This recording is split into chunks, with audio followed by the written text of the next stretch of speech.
ನಮಸ್ತೆ. 20/8/2025 20th August 2025 Wednesday, ಬುಧವಾರ, ಕೃಷ್ಣ ಪಕ್ಷ, ದ್ವಾದಶಿ ತಿಥಿ ಇದೆ, ಪುನರ್ವಸು ನಕ್ಷತ್ರವಿದೆ. ಇವತ್ತು ಶುಭ ದಿನ.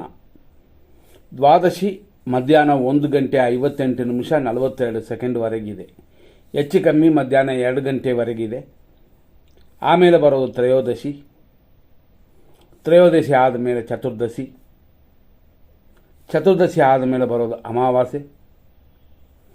ಇದೇ ಚತುರ್ದಶಿ, ಅಮಾವಾಸ್ಯೆ, ಹುಣ್ಣಿಮೆ 2 ದಿನಕ್ಕೂ ಮುಂಚೆ ಬಂದುಬಿಡ್ತದೆ. ಹಂಗಾಗಿ ಈಗ ಬರೋದು ಅಮಾವಾಸ್ಯೆ. ಇವತ್ತಿನ ವಿಷಯ ಪ್ರಕಾರ ಪುನರ್ವಸು ನಕ್ಷತ್ರ ರಾತ್ರಿ 12:26:53 ಇದೆ. ಅಂದರೆ ಮಿಡ್ನೈಟ್ 24 hours 26 minutes 53 seconds ವರೆಗಿದೆ. ಇದು ಏನು ತೊಂದರೆ ಏನಿಲ್ಲ, ಸ್ವಲ್ಪ ಭಯವಾಗಿರುತ್ತೆ ಕೆಲವರಿಗೆ, ಅಷ್ಟು ಮಾತ್ರವೇ. ಆದ್ದರಿಂದ ಇವತ್ತಿನ ದಿನ ಶುಭ ದಿನವಾಗಿದೆ.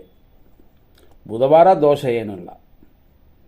ಅದೇ ಥರ ಪುಷ್ಯ ನಕ್ಷತ್ರ ಆಮೇಲೆ ಬರೋದು ನೈಟ್, ಅದೂ ಕುಲವೃದ್ಧಿ ಅಂತ ಇರೋದರಿಂದ ಕೆಲವರು ದಂಪತಿಯರು ಮಕ್ಕಳಿಗಾಗಿ ರೆಡಿ ಆಗ್ತಾರಲ್ಲ, ಅವ್ರಿಗೆ ರಾತ್ರಿಯ ಮೇಲೆ ಶುಭ ಸಮಯ ಅಂತ ಹೇಳ್ಬೋದು. ಆದರೂ 10 ತಿಂಗಳು ಬಿಟ್ಟು ಹುಟ್ಟುವ ಮಗು, ಆ ಸಮಯ ಏನು ಯೋಗ ಇದೆ ಅಂತ ನೋಡಬೇಕು. ಇದು ಪ್ರಾರಂಭ ಮಾತ್ರನೇ, ಆದ್ದರಿಂದ ದಯವಿಟ್ಟು ಅದೆಲ್ಲ ಮತ್ತಷ್ಟು ಡೀಟೇಲ್ ಆಗಿ ನೋಡಬೇಕಾಗುತ್ತದೆ. ಮತ್ತು ಈ ವಿಷಯಕ್ಕೆ ಇವತ್ತು ಬರೋಣ. ಇವತ್ತಿನ ದಿನ ಪ್ರಕಾರ ನಕ್ಷತ್ರ ಮತ್ತು ರಾಶಿ ವಿಷಯಗಳಿಗೆ ಹೋಗ್ಬಿಡೋಣ. ಫಸ್ಟ್ ನಾವು ನೋಡಬೇಕು ಅಂದರೆ ಇವತ್ತಿನ ಚಂದ್ರಾಷ್ಟಮ ವೃಶ್ಚಿಕ ರಾಶಿಗೆ ಸಂಜೆ 6:35 ದೋಷವಿದೆ. ಏನೇ ಮಾಡೋದಾದರೂ ವೃಶ್ಚಿಕ ರಾಶಿಯವರು ಸ್ವಲ್ಪ ಗಮನ ಕೊಡಿ. ಆನಂತರ ಧನುರ್ರಾಶಿಗೆ ದೋಷವಿದೆ. ಇವತ್ತಿನ ನಕ್ಷತ್ರ ಪುನರ್ವಸು ಮತ್ತು ಪುಷ್ಯ ಅಂತಂದಿವೆ. ಇವತ್ತಿನ ಅಂದರೆ ರಾಶಿ ಇರೋದು 2 ರಾಶಿ. ಬೆಳಿಗ್ಗೆ 6:08 ಸಂಜೆ 6:35 ಮಿಥುನ. ಆನಂತರ ಕರ್ಕಾಟಕ. ಬೆಳಿಗ್ಗೆ 6:08 6:55 ಪುನರ್ವಸು ನಕ್ಷತ್ರ 1ನೇ ಪಾದ.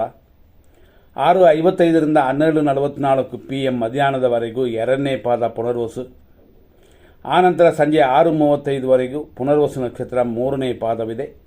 ಇಲ್ಲಿಯವರೆಗೂ ಮಿಥುನ. ಆನಂತರ ಅಂದರೆ ಸಂಜೆ 6:36 ಮೇಲೆ ಮಿಥುನ ರಾಶಿ ಮುಗಿದು ಕರ್ಕಾಟಕ ರಾಶಿ ಸ್ಟಾರ್ಟ್ ಆಗುತ್ತದೆ. ರಾತ್ರಿ 12:27 ಕರ್ಕಾಟಕ. ಇದು ಪುನರ್ವಸು 4ನೇ ಪಾದ. ಇಷ್ಟಕ್ಕೆ ಪುನರ್ವಸು ನಕ್ಷತ್ರವೇ ಮುಗಿತದೆ. ಅಲ್ಲಿಂದ ಪುಷ್ಯ ನಕ್ಷತ್ರ ಸ್ಟಾರ್ಟ್ ಆಗುತ್ತದೆ. ಹಾಗಾಗಿ ನಾಳೆನೂ ಕೂಡ ಈ ಪುಷ್ಯ ನಕ್ಷತ್ರವೇ ಇದೆ. ನಾಳೆ ಪುಷ್ಯ ನಕ್ಷತ್ರ ರಾತ್ರಿ 12:08:22 ಇರುತ್ತದೆ. ಈ ರೀತಿಯಾಗಿ ಇವತ್ತಿನ ವಿಷಯಕ್ಕೆ ಮತ್ತೆ ಬರೋಣ. ಇವತ್ತಿನ ದಿನದಲ್ಲಿ 100% ಶುಭ ಅಶುಭ ಸಮಯಗಳನ್ನ ನೋಡೋಣ. ಯಾಕೆಂದರೆ ಕೆಲವು ಕಾರ್ಯಗಳಿಗೆ ಇದು ಉಪಯೋಗ ಆಗೋದರಿಂದ ಇದನ್ನು ಗಮನಿಸ್ಕೊಳ್ಳೋಣ ನಾವು. ಇದರಲ್ಲಿ ಇವತ್ತಿನ 100% ಶುಭ ಸಮಯನ ಫಸ್ಟ್ ನೋಡಿಕೊಳ್ಳೋಣ.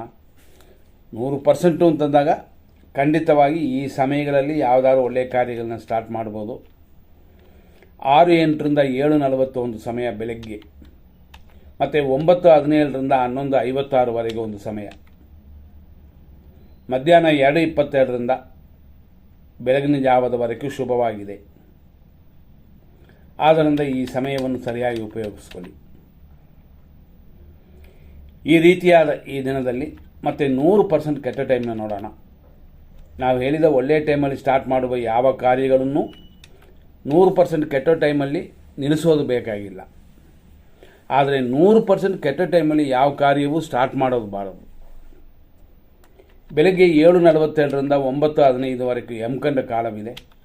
11:58 12:48 ದುರ್ಮುಹೂರ್ತ. 12 ಇದರಲ್ಲಿ ಮುಗಿಯೋ ಅಷ್ಟರಲ್ಲೇ, ಅಂದರೆ ದುರ್ಮುಹೂರ್ತ ಇನ್ನೂ ಮುಗಿದಲ್ಲ ಅಷ್ಟರಲ್ಲೇ 12:09 ಮೃತ್ಯು ಸ್ಟಾರ್ಟ್ ಆಗುತ್ತದೆ. ಮಧ್ಯಾಹ್ನ 1:58 ಇದೆ.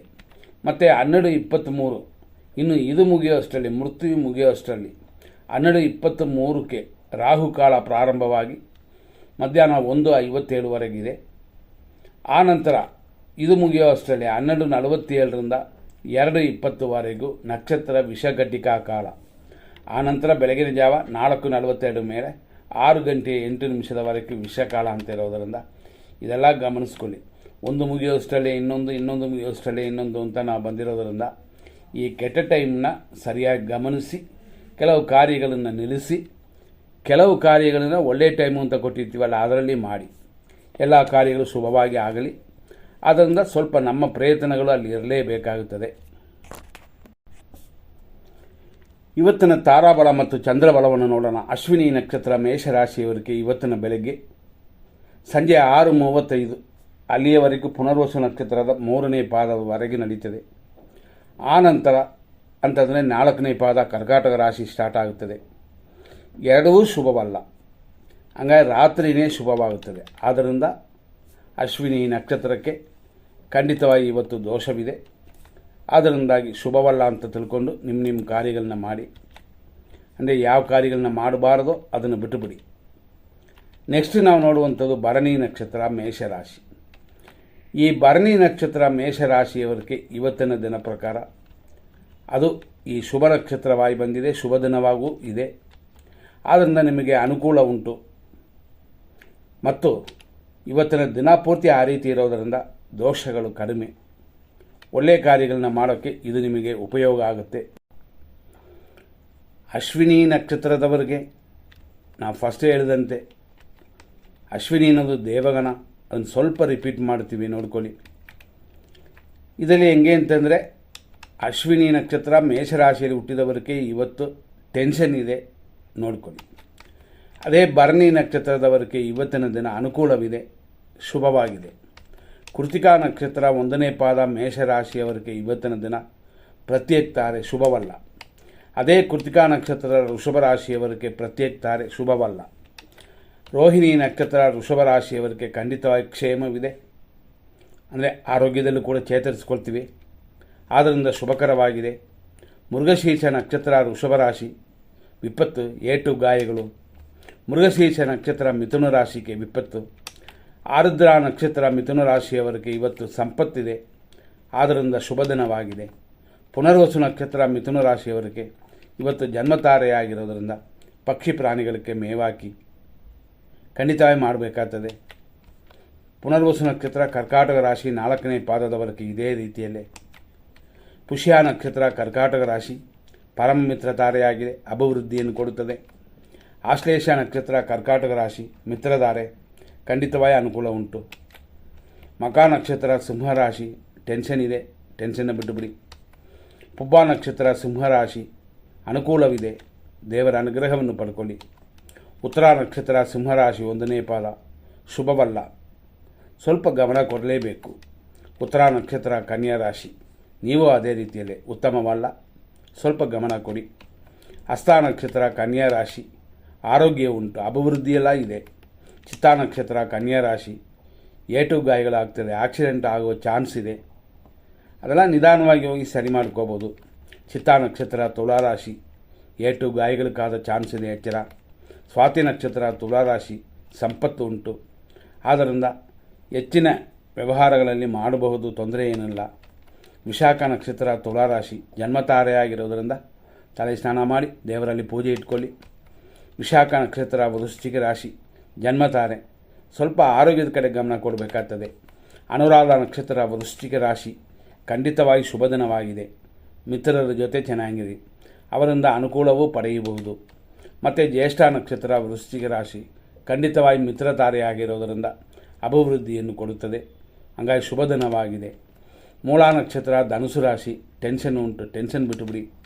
ಪೂರ್ವಾಷಾಢ ನಕ್ಷತ್ರ ಧನುಸು ರಾಶಿ ಅನುಕೂಲವಿದೆ, ಆದ್ದರಿಂದ ದೇವರ ಅನುಗ್ರಹ ಯಾವಾಗಲೂ ಉಂಟು. ಉತ್ತರಾಷಾಢ ನಕ್ಷತ್ರ ಧನುಸು ರಾಶಿ ಪ್ರತ್ಯೇಕ ತಾರೆ ಶುಭವಲ್ಲ, ಅಶುಭ. ಉತ್ತರಾಷಾಢ ನಕ್ಷತ್ರ ಮಕರ ರಾಶಿ ಪ್ರತ್ಯೇಕ ತಾರೆ ಅಶುಭವಾಗಿದೆ, ಹಾಗಾಗಿ ಇನ್ನೊಂದು ದಿನ ನಿಮ್ಮ ಕಾರ್ಯಗಳನ್ನ ಮಾಡ್ಬೋದು. ಅಥವಾ ಅನುಕೂಲ ಕೊಡುವ ನಿಮ್ಮ ನಕ್ಷತ್ರದವರು ಯಾರು ಇದ್ದರೆ ಅವರ ಹೆಸರಲ್ಲಿ ಏನಾದ್ರು ಮಾಡಬಹುದು. ಶ್ರವಣ ನಕ್ಷತ್ರ ಮಕರ ರಾಶಿ ಆರೋಗ್ಯ ಉಂಟು, ಅಭಿವೃದ್ಧಿಯೂ ಉಂಟು. ಧನಿಷ್ಠ ನಕ್ಷತ್ರ ಮಕರ ರಾಶಿ ವಿಪತ್ತಿದೆ, ಏಟು ಗಾಯಗಳಿದೆ. ಧನಿಷ್ಠ ನಕ್ಷತ್ರ ಕುಂಭರಾಶಿ ಹುಷಾರಾಗಿರಿ, ಸ್ವಲ್ಪ ಗಾಡಿಯೆಲ್ಲ ನೋಡಿಕೊಂಡು ಹೋಗಿ, ಆರೋಗ್ಯನ ಸರಿಯಾಗಿ ಕಾಪಾಡ್ಕೋಬೇಕು ಇವತ್ತು. ಶತಭಿಷ ನಕ್ಷತ್ರ ಕುಂಭರಾಶಿ ಅನುಕೂಲವು, ವರಮಾನ ಹೆಚ್ಚಾಗೋದು ಇದೆ. ಪೂರ್ವ ಭಾದ್ರಪದ ನಕ್ಷತ್ರ ಕುಂಭರಾಶಿ ಜನ್ಮತಾರೆ ಇದು, ಆದ್ದರಿಂದ ಪೂಜೆ ಪರಿಹಾರಗಳನ್ನು ಮಾಡಿಕೊಳ್ಳಿ. ಪೂರ್ವ ಭಾದ್ರಪದ ನಕ್ಷತ್ರ ಮೀನರಾಶಿ ಜನ್ಮತಾರೆಯಾಗಿರೋದು ಅನುಕೂಲವೇ. ನಂತರ ಉತ್ತರಾಭಾದ್ರ ಮೀನರಾಶಿ ಪರಮ ಮೈತ್ರಿ ತಾರೆಯಾಗಿ ಶುಭಕರವಾಗಿದೆ, ಅನುಕೂಲವಿದೆ.